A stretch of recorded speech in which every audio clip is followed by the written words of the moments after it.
Ajíwàlíù ló ń ṣọdún lọ́jọ́ tòní o. Dandan ni ká bá ẹ yọ̀ ká tún bá ọ jó.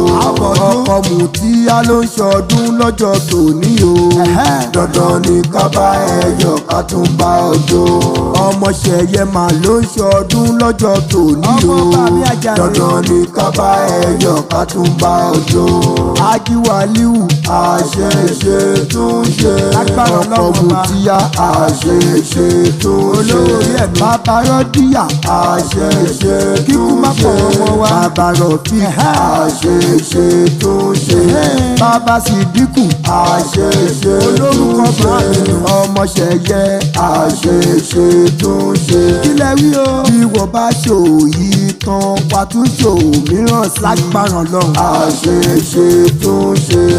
Ọjọ́ méje ní ń bẹ láàrin ọ̀sẹ̀ mẹ́rin ní ń bẹ nínú oṣù méjìlá ní ń bẹ nínú ọdún kan. Dandan ni tọ́lọ́run ọba bá mú wa yípo ọdún ó mà yẹ káyin sáàtì lókè. Òun ló mú aya Ajíwàlíù Hajiya Mutiat ló mà fi pè mí sórí aago. Ó ní ọkọ mi ọ̀wọ́n Alhaji Alimam Wàlíù Àrẹ̀mú ọmọ Ọlọ́run Ṣẹ̀yẹ ó mà ti lékan lọ́dún. Dandan ni kí n bá yín sáàtì lókè. Àbá ọdún pẹ́ o olùdásílẹ̀ ìjọ wa Ainula Asidikiya tí ń bẹ nílùú ọba. Ọmọ bàbá mi tó dolóògbé lọ́jọ́sí Al-Khalifa Abubakar Siddiq Ajani ọmọ Ọlọ́run Ṣẹ̀yẹ. Ọmọ màmá mi Alhaja Mulika àtọmọ ọlọ́mọ bí ọmọ tó bí gangan. Kúlù Aláhù fẹ́ni tó ti kú làkọ́díjà kùn fẹ́ni tí ń bẹ láyé. Kọlọ́run jẹ́ ká ṣe púpọ̀ ń bẹ̀.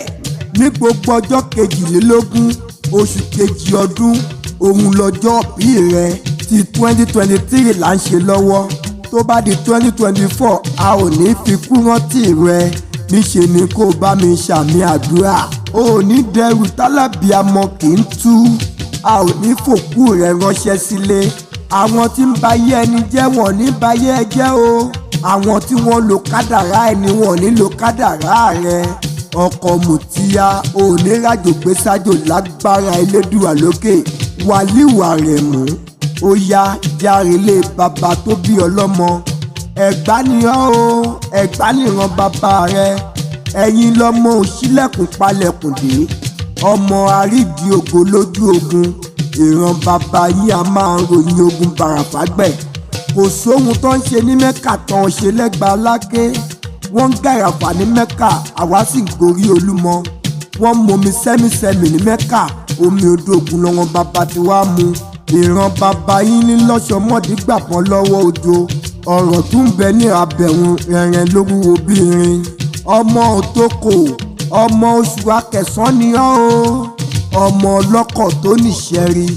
Ọmọ wájú ọlọ́kọ̀ tó ń sowó.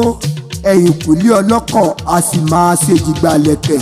Ọmọ ọlọ́kọ̀ tí ń tàn yẹbẹyẹbẹ lórí omi. Ọmọ káfọ̀pá wá káfàjè wá káfò gèdègèdè ọwọ́ wakọ̀ délé Ìṣẹ́rí. Àrẹ̀mú tó bá lẹ́yìn lọ́mọ mi ẹ má ṣe bá wọn jiyàn rárá. Tó bá lẹ́yìn lọ́mọ Olúwẹ̀rí ẹ má ṣe bá wọn jiyàn sí. Torí pé a kì í gbowó ọkọ̀ lọ́wọ́ ọmọ Ìṣẹ́rí. Ẹni bá gbowó ọkọ̀ lọ́wọ́ yín omi ló máa gbé bàbá wọn lọ. Alhaji Wàlíù ó ti ṣọdún èyí ná. Tó bá di 2024 a ò ní fi kú rántí rẹ.